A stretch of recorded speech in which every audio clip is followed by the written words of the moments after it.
What? Look on, reach on top of my head for my glasses so I could see better. They weren't there. And I looked down here for them, and I Right. realized I could see where I was looking because I had my glasses on.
So shame on you. Shame on you, and shame on me, and shame on each and every one of us who haven't rattled the windows of these buildings with cries of outrage at a government that thinks their office furniture is worthy of $40,000 a year and families and children aren't. The current poverty guidelines are ridiculously out of touch. I have 2 jobs and a bachelor's degree, and I struggle to make ends meet. The federal poverty guidelines say that I'm not poor, but I cashed in a jar full of change the other night so my daughter could attend a high school band competition with her band. I can't go grocery shopping without a calculator. I had to decide which bills not to pay to be here in this room today. Believe me, I've pulled myself up by the bootstraps so many damn times that I've ripped them off. Good morning. My name is Amy Jo Hutchison.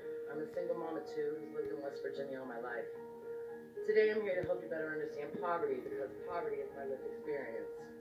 And I'm also here to acknowledge the biased belief that poor people are lazy and that poverty is their fault. But how do I make you understand things like working full time for $10 an hour is only about $19,000 a year, even though it's well above the federal minimum wage of $7.25 an hour?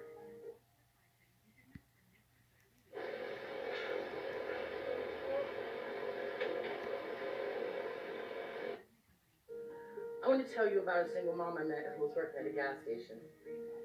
She was promoted to manager, and within 30 days, she had to report her new income to DHHR.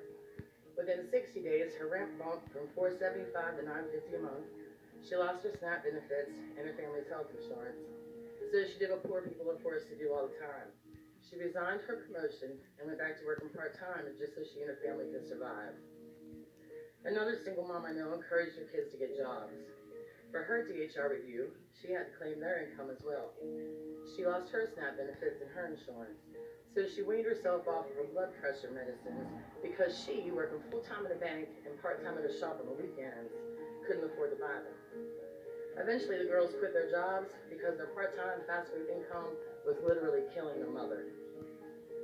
You see, the thing is, children aren't going to escape poverty as long as they're relying on a head household, who is poor. Poverty rolls off the backs of parents right onto the shoulders of our children despite how hard we try. I can tell you about my own with food insecurity. The nights I went to bed hungry so my kids could have seconds. I was employed full time as a Head Start teacher. I can tell you about being above the poverty guideline, nursing my gallbladder with essential oils and prayer, chewing on cloves and ibuprofen like they're Tic Tacs because I don't have health insurance and I can't afford a dentist. Wow. The poverty line for a family of 3 is $21,720. Where I live, because of the oil and gas boom, a 3-bedroom home rents for $1,200 a month. So if I made $22,000 a year, which could disqualify me from assistance, I would have $8,000 left to raise 2 children and myself on.